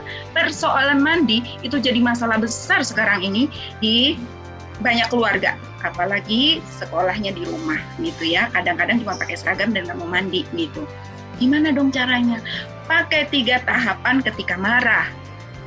Tahapan yang pertama adalah ini marah di level pertama. Biasanya apa yang dilakukan orang tua ketika anaknya nggak mau mandi? Biasanya kan langsung, Kak ayo mandi. Kenapa nggak mandi gitu ya? Terus dia nggak pergi. Langsung lah level kedua. Level kedua apa biasanya? Wah teriaknya makin tinggi gitu ya. Anaknya nggak pergi mandi juga. Level ketiga lah marahnya. Ketiga apa? Piring terbang lah, kemoceng terbang lah, penebah terbang lah gitu ya. Nah sekarang dibalik nih, 3 level emosinya. Kalau level 1, Mama boleh kok teriak. Kalau lagi marah boleh. Kakak kenapa nggak mandi juga? Itu level 1. Level kedua mah, Pak, Ibu, Bapak, kalau marah maka volumenya bukan dinaikkan, tapi volumenya dikurangin justru. Kenapa kok dikurangin? Kan kita minta anak mandi karena kita sayang sama mereka. Orang yang hatinya penuh cinta itu dekat, jadi nggak perlu teriak. Semakin dia marah karena dia semakin mencintai, maka harusnya volume suaranya semakin rendah. Jadi level 1, Kakak kenapa nggak mandi? Mama boleh nggak teriak gitu? Boleh. Saya nggak bilang nggak boleh loh ya, boleh. Kalau kakak nggak pergi juga mandi, maka marahnya level kedua. Level kedua itu apa? Kakak sayang, kenapa kok nggak mandi nak? Mama sudah suruh loh tadi, ayo cepat mandi. Itu level 2. Anaknya bilang, ntar mah, nggak mandi juga. Makin emosi dong ya. Kalau makin emosi levelnya 3 naik, berarti suaranya turun lagi. Dan jaraknya harus makin dekat. Wajah anaknya dilihat, pipinya dipegang. Sayangku, cintaku, Indonesiaku. Kenapa nggak mandi-mandi nak? Mandi ya sayang ya, sekarang ya nak ya. Dicoba itu. Mau nggak anak-anak kalau mamanya kayak gitu, anggukan kepala? Mau nggak? Oh, ada yang mau. Berarti kalau mama sudah marah level 1, siap-siap akan level 2. Level 2 itu berarti nadanya akan turun. Kalau mama nadanya lebih turun berarti maunya cepat dikerjakan. Karena orang tua yang galak itu berasal dari anak yang tidak mau taat sama orang tuanya. Bisa jadi begitu. Gitu ya Kak Rozi ya. Oke, pertanyaan berikutnya mungkin Kak Celi.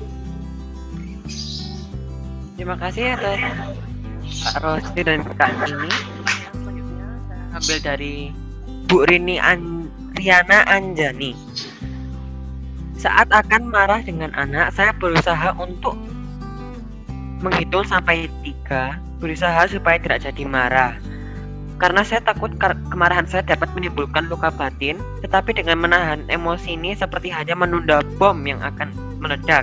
Bagaimana mengalihkan emosi yang negatif? Gimana dong Kak Rozi? Tadi itu dari ibu siapa? Ibu Riana ya? Ibu Riana. Nah, Bu Riana sudah ikut tes pengolahan emosi nggak? Apa hasilnya? Sudah atau belum ya? Ibu Riana, boleh gabung? Oh, sudah. Oh, sudah. Apa hasilnya, Bu Riana? Untuk emosinya apa ya? Apa ini? Hasilnya apa ya? Tipe emosinya. Menahan emosi. Sebentar. Jadi lebih ke expressive suppression. Iya, pas banget ya. Cocok berarti ya. Cocok. Jadi menekan ya Kak Rozi ya. Jadi mendelay artinya ya, kita tidak memberikan bobot yang besar pada masalahnya. Nah, itu cocok berarti ya. Alhamdulillah, berarti tesnya benar. Oke. Nah, apa yang dilakukan? Nah, boleh-boleh saja. Setiap orang tadi kata Kak ini tadi yang emosi juga berkembang ya. Jadi emosi ibu-ibu yang saat ini ada itu tidak terlepas dari proses dari kecil. Tadi yang disebut dengan habit. Habit itu adalah kebiasaan. Nah, terus kita ulang-ulang sampai dewasa sehingga memunculkan tipe atau pola emosi. Nah, ekspresi emosi itu ada, itu kan suatu penelitian ya, ada penelitian yang mengatakan bahwa ada expressive suppression. Jadi boleh-boleh, tapi kalau kita biarkan terlalu lama, maka itu akan tadi seperti bom waktu kita tekan, gitu ya. Nah, oleh karena itu memang kita harus memberikan ke tipe yang pertama tadi. Reappraisal, artinya kita berpikir ulang, apa manfaatnya, apa tujuannya, apa yang harus kita lakukan ketika ada hal-hal yang membuat kita emosi, gitu. Nah, tambahan tadi, dari tadi ya ada yang 3 tahap tadi itu ya, masih ingat ya 3 tahapnya itu. Nah, ada teman saya dari teman saya dia S3-nya di New Zealand, itu anaknya ketika dia marah besar itu ada istilahnya yang disebut dengan teori pengabaian. Saya tambahin tingkat akhir. Kalau enggak juga, maka anaknya diberikan teori pengabaian. Artinya ibunya tidak merespon apapun, tidak mau berbicara terhadap anak sehingga anak tahu bahwa apa yang dia lakukan itu tidak disukai oleh orang tua. Tapi ketika dia menunjukkan ada perubahan, maka tadi lakukan naik lagi ke level 3-nya Mbak Rini tadi itu ya, lakukan artinya anak sudah bisa memberikan respon negatif, dia mengubah perilakunya. Kenapa? Karena sudah kita lakukan pengabaian. Kalau memang sudah tidak bisa diarahkan, gitu. Jadi semua proses itu ada tahap-tahapannya. Gitu ya Mbak Riana ya. nanti kalau ada tes lagi yang baru boleh ikut lagi karena udah cocok gitu ya. Ya, nanti ada tes tentang tipikal orang tua, jadi supaya orang tua bisa ngerti aku ini tipikalnya kayak gimana sih gitu ya.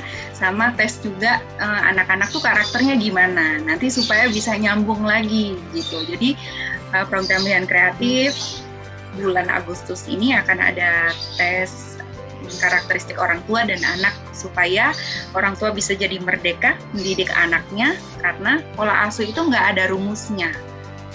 Itu sangat khas di tengah keluarga masing-masing. Jadi supaya orang tua merasa merdeka dengan pola asuhnya gitu ya, dan anak-anak juga tumbuh dengan merdeka, nggak tertekan. Jadi nanti bisa ikutan tes berikutnya. Oke, pertanyaan selanjutnya.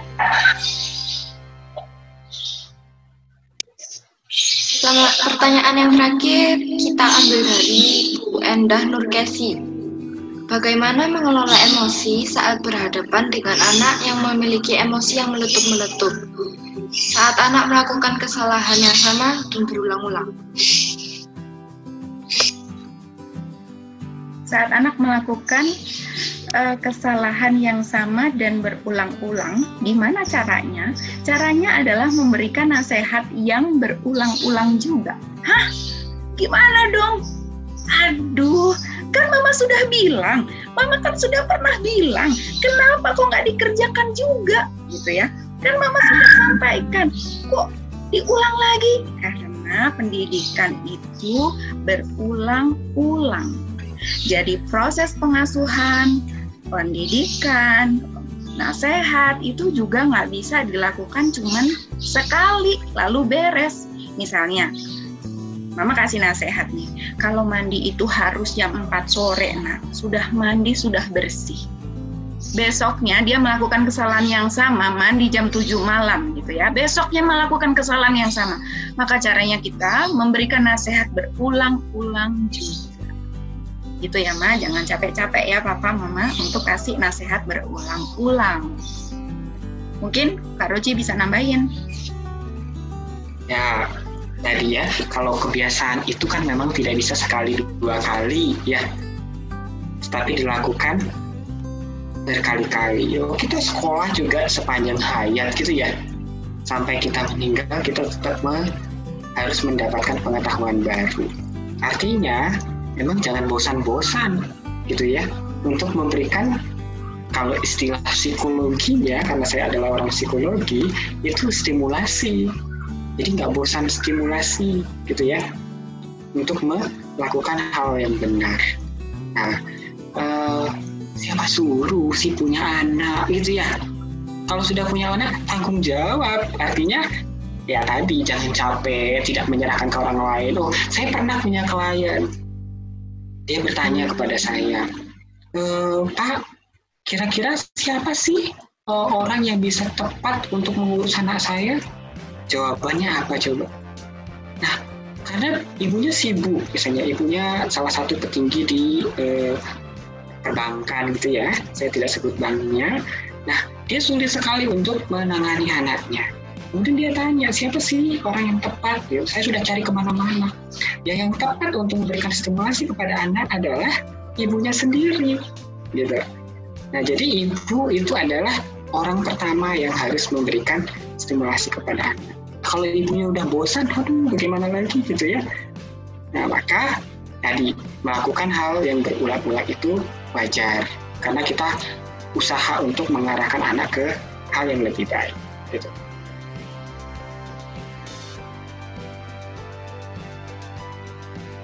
Baik, terima kasih atas jawabannya. Pertanyaan yang terakhir saya ambil dari Molenta Naibaho. Pertanyaannya yaitu, bagaimana cara menghadapi orang yang tidak bisa mengekspresikan emosinya?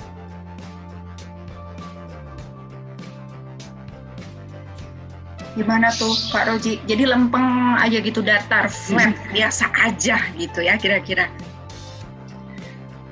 Oke, sudah pernah ini nggak ada Rehan Kreatif punya namanya tipe kepribadian gitu ya, personality test gitu ya.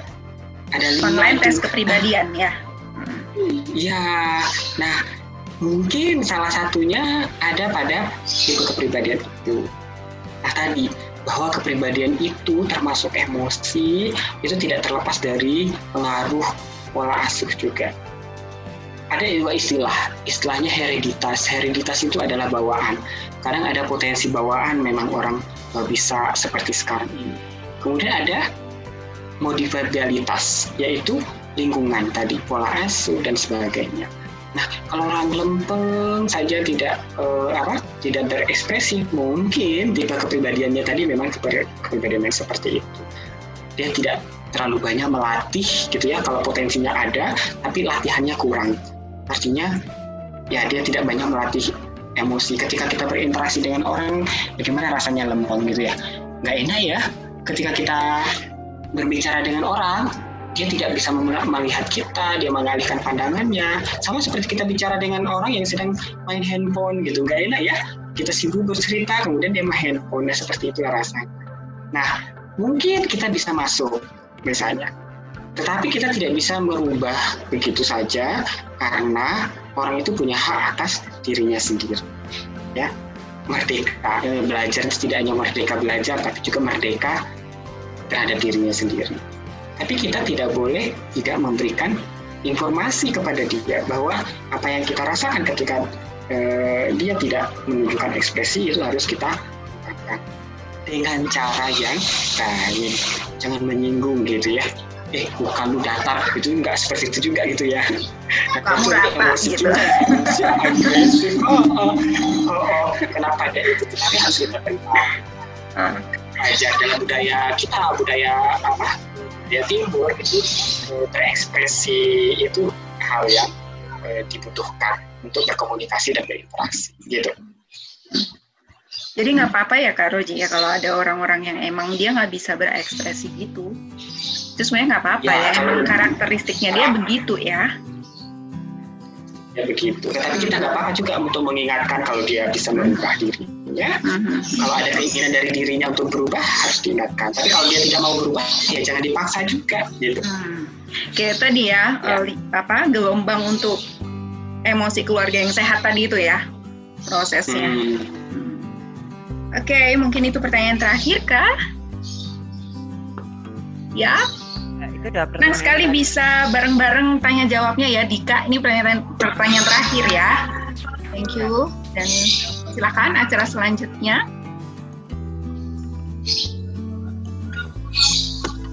Untuk keluarga-keluarga yang hadir pada hari ini, kami mohon untuk menyalakan kamera Zoom dan berpelukan. Sesi foto akan kami mulai sesaat lagi. Oh, diminta berpelukan, masing-masing keluarga mepet depan kamera supaya bisa saling berpelukan katanya dan mau dijepret sama panitia ya.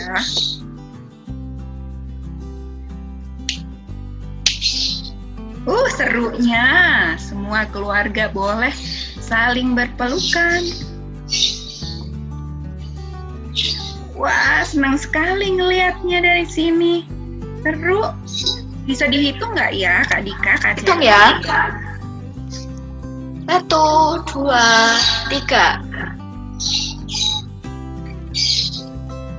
Sekali lagi. 1, 2, 3. Makasih. Berpelukan. Saling sayang.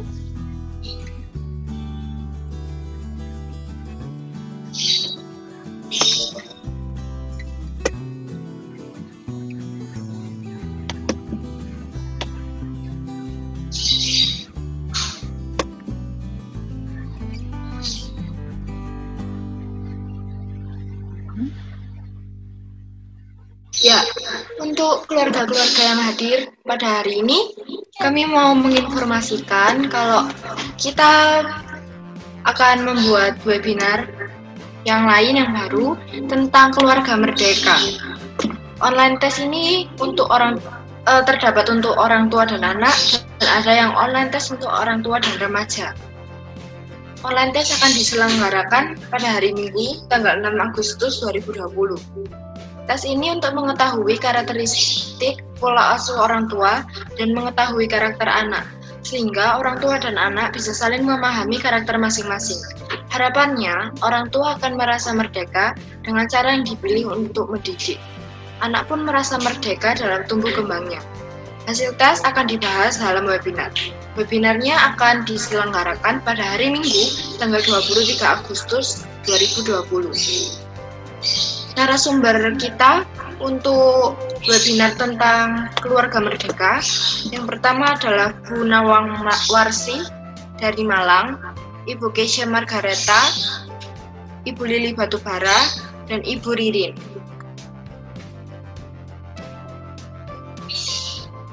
Dan jangan lihat dulu ya, karena masih banyak hadiah yang mau dibagiin sama Kak Celi dan Kak Dika. Jangan kemana-mana dulu. Mau ada door prize yang sangat banyak dan seru. Oh, keluarga-keluarga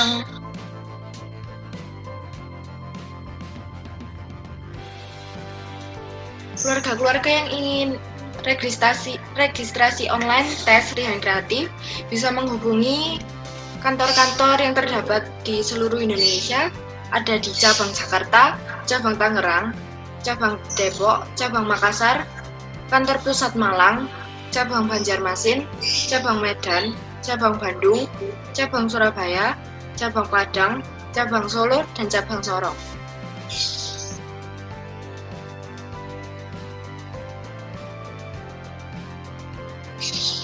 Terus dukung teman-teman yang pertama yaitu cake, pasta, dan brownies di @brownup_id.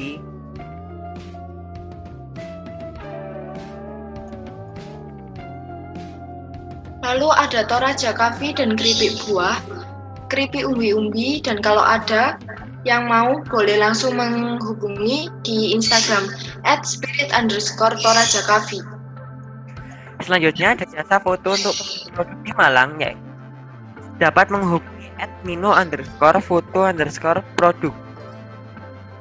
Selanjutnya ada yang jual cake dan cookies nih. Kalau mau cek-cek boleh langsung di Instagram @dapurimut. Selanjutnya ada keripik buah dan umbi-umbian serta Toraja Coffee. Dapat menghubungi @newspiritsnackfoodchips.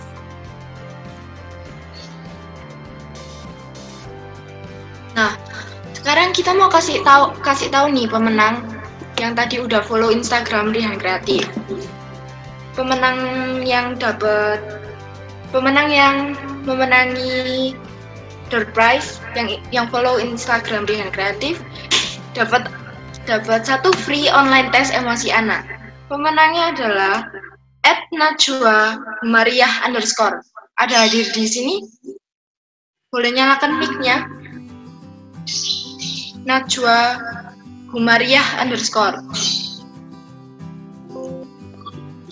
Boleh nyalakan mic-nya? Kalau nggak ada kami ganti ya. Najwa_humariah_. Oke, kita ganti ya ke @devibundayafai. Ada di sini? Devi Bundayafai. Hey, selamat ya. Terima kasih. Nanti Ibu boleh langsung menghubungi CS kami atau nanti kami yang hubungi Ibu ya. Oh, oke. Ditunggu. Iya, makasih. Selamat, Bu. Udah. Selanjutnya ada giveaway online tes emosi dewasa. Pemenang akan dipilih secara acak.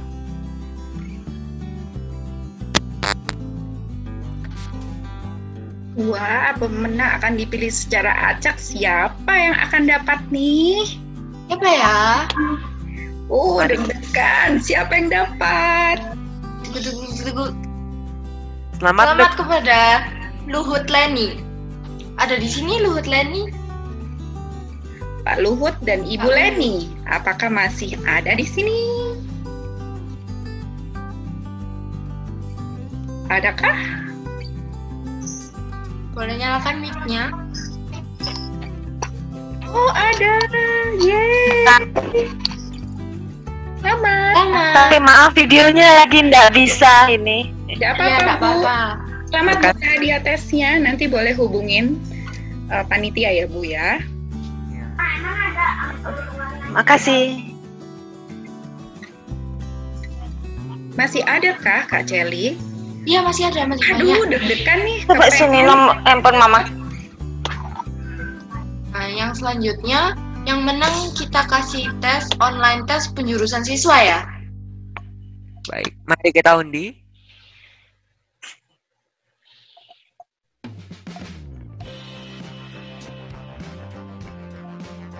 Siapa ya? Ayo kita undi bersama. Aduh, hah? Siapa kok MPD aja belakangnya? Boleh diulang ya.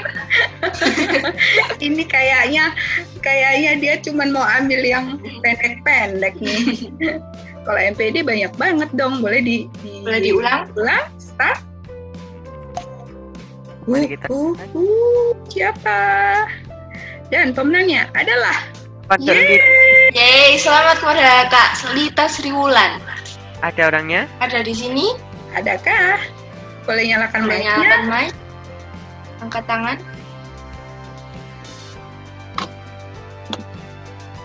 Ada? Lita Sriwulan. Kalau nggak ada gimana dong? Kalau nggak ada kita Nanti. Undi lagi? ulang. Ya, Ya. Oke. boleh diulang ya. Lagi.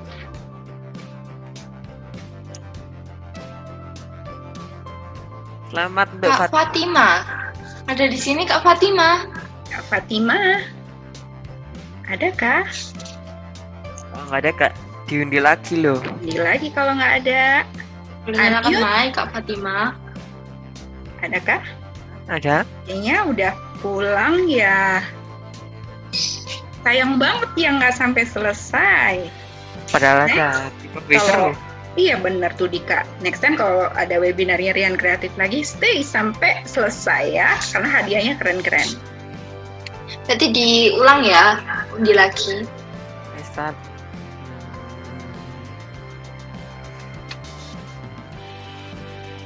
Loh.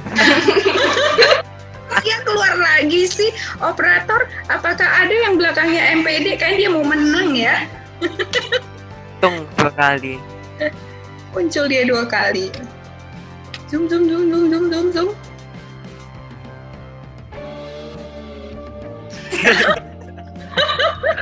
Kenapa terjadi seperti ini? Tiba-tiba Iya, kita butuh mengelola emosi ya guys. Koni Hey. Alfida. Ya. Ada di sini. Koni. Ada di sini, boleh nyalakan mic-nya. Jangan kemana-mana dulu. Ada hadiah grand prize-nya senilai 1,5 juta rupiah. Kak Koni Alfida, boleh nyalakan mic-nya kalau ada di sini. Ya, kita ganti lagi. Udah keluar semua ya ini ya. Masih ada 51 bareng sama kita nih. Oke, ulang aja ya kalau gitu. Ya, siapa yang setia sampai akhir ya yang dapat hadiahnya ya. Dapat grand prize nih. Grand prize nih pasti nih. Gracia. Gracia? Ada, oh itu ada. Ada gratis. Yeay. Selamat. Gracia dapat apa tadi ya hadiahnya Kak? Penjurusan ya? Oh, tes penjurusan. Tapi Tes umurnya baru 7 tahun. nanti boleh request ke customer service ya. Oke. Oke, selamat Thank you. Gracia. Ya, thank you. Senangnya. Selanjutnya. Ada lagi nggak ya? Ada lagi. Ini Kak Gracia loh yang dari Jogja kalau nggak salah tadi ada video openingnya ini. Bener ya? Oh iya, keren banget Kak Gracia. Next. Iya, anaknya lagi main sekarang. Oh iya, Mama. Iya. Iya. Selanjutnya yang menang nanti dapat online tes minat bakat anak. Boleh langsung diundi.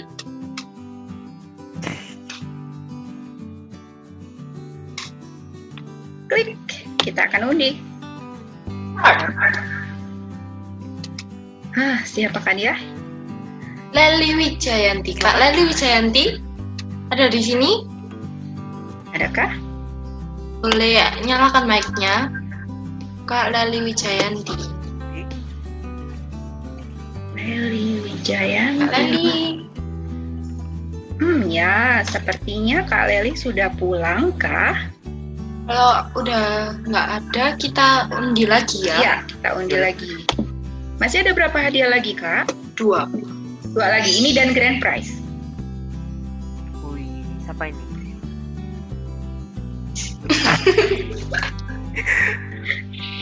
Kita belajar mengelola emosi kan ya. Gimana bawaannya bisa asik. PDT Pendeta Ria. Saya di sini. Ada di sini. Apakah masih join bareng sama kita? Pendeta Ria. Oh, udah pulang. Adakah? Boleh nyalakan mic-nya? Ada kami undi ulang lagi. Oke, sepertinya sudah pulang. Karena ada beberapa saudara-saudara kita yang harus sholat maghrib ya. Iya. PDT Arni. Arni. Pendeta Arni. Ada di sini, boleh nyalakan mic-nya? Pendeta Arni. Ada di sini, boleh nyalakan mic. Kita undi lagi ya. Kita undi lagi. Untuk yang sabar di sini.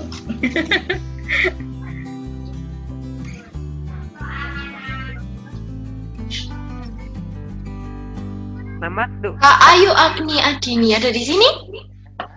Kak Ayu. Sepertinya ada. Boleh nyalakan mic-nya? Ayu Agni Adini. Dapat free test apa, Kak? Minat bakat anak. Minat bakat anak. Adakah Kak Ayu masih join loh sama kita ada di sini kok? Ada kok. Ada kan? Ayu. Itu. Boleh nyalakan mic-nya ya? Mic-nya G. Di unmute. Di unmute. Ada? Bisa di unmute lewat chat aja. Oke, Kak Ayu ada, nanti bisa hubungin ke panitia ya Kak Ayu. Selamat buat hadiahnya. Dan sekarang waktunya untuk grand prize. Bener nggak Kak Celi? Grand prize bukan ya? Oh bukan, masih ada satu lagi. Masih satu lagi. Nanti ya, yang beruntung dapat online tes karakter dewasa. Siapa ya? Kira-kira. Langsung diundi.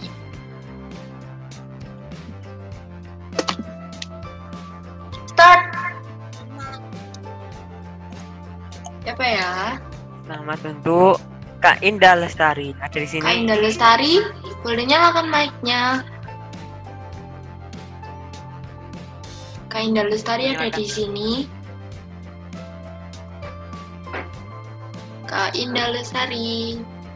Kalau nggak ada, kami pulang ya undiannya. Iya. Oke, diulang aja Kak.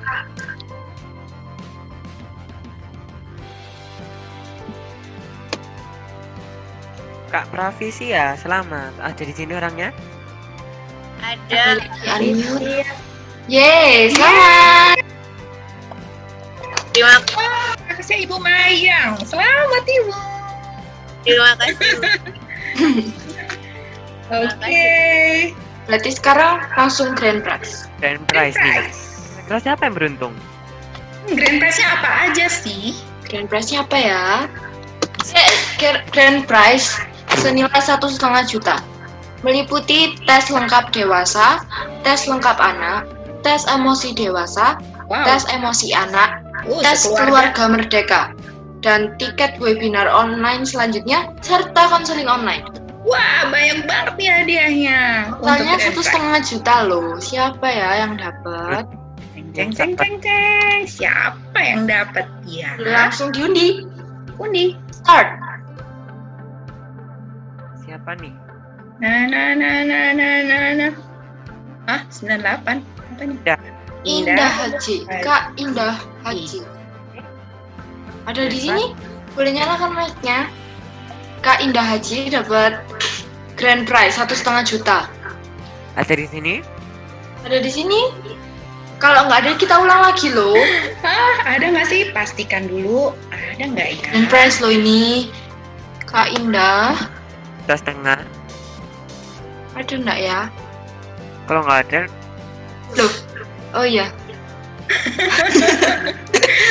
Oke, kita mesti undi lagi nih Kak. Hitungan kelima kali ya. Bar. Iya. 5, 4, 3, 2, 1. Kita ulang. Siapa yang beruntung ya?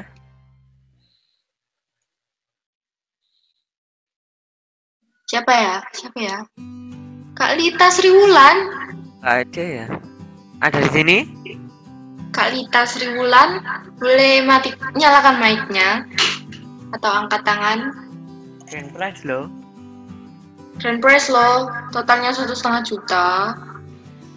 Kayaknya udah pulang nih. Udah pulang semua ya. Masih ada 46 kok. Kita ulang aja ya. Kita ulang aja. 46 ini yang sabar nungguin ini. Iya. Siapa ya?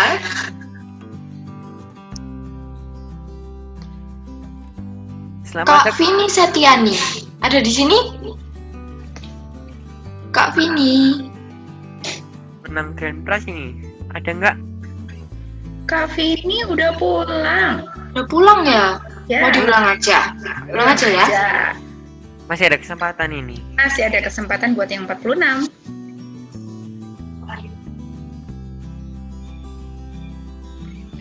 Ulang mana itu? Ulang.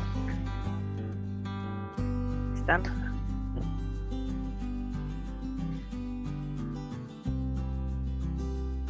Selamat Kak Devi Sylvia, ini ada di sini. Yeay, selamat Kak. Grand prize. Terima kasih. Kak Devi Sylvia, selamat. Kak Devi dari kota mana, Kak Devi? Kak Devi dari kota mana? Dari Banjarmasin. Wow, dari Banjarmasin. Iya. Selamat ya Kak Devi. Kak Devi dapat 1, apalagi tadi ya Kak Celi? Minat bakat ya kalau nggak salah. No. Nggak tahu ya tadi yang di Instagram ya. Oh iya. Jadi Kak Devi dapat tes lengkap untuk anak, tes lengkap untuk dewasa. Baru webinar buat berikutnya nih dia nih dapat tes lengkap dewasa, tes lengkap anak. Wah, mama sama anak bisa ikut nih tes emosi dewasa, tes emosi anak, keluarga merdeka buat bulan depan, tiket webinar bulan depan, dan ada bonus konseling online juga. Selamat ya Kak Devi Sylvia. Selamat Kak. Oke, senang sekali bisa barengan dengan semuanya, Kak Celi. Ya. Asik banget ya hari Ya, ini. asik banget. Cuman Gimana? sayang ya ada yang nggak stay tune sampai akhir. Iya, Kak Dika asik banget ya hari ini ya. Sayang banget ada yang terlambat, ada beberapa yang baru masuk, ada beberapa yang terpaksa harus pergi duluan karena kita harus mengakomodir waktu di 3 waktu di Indonesia, waktu Indonesia Barat, Indonesia Timur, dan Indonesia Tengah, sehingga kita harus ambil waktunya memang di jam 4 ini. Nah, nanti webinar selanjutnya juga waktunya sama ya Kak Celi, Kak Dika ya. Terima kasih banyak buat hari ini. Thank you spesial untuk Kak Celo yang ada di balik layar, yang sibuk banget buat ini itu yang nggak kelihatan mukanya, tapi di poster ada. Terima kasih juga buat Kak Celi sama Kak Dika. Luar biasa, kalian remaja yang hebat. Luar biasa. Terima kasih untuk semua anak Indonesia yang bergabung di webinar ini. Terima kasih untuk keluarga-keluarga mama, papa, oma, opa yang juga gabung di acara ini. Dan semuanya punya cinta yang besar buat anak-anak dan juga buat Indonesia. Bagi yang pengen tahu tentang bagaimana keluarganya, ikutan online tes di Rian Kreatif dan juga konseling di Rian Kreatif. Dan kami bisa membantu Anda di mana ya Kak? Untuk pendaftaran di seluruh Indonesia.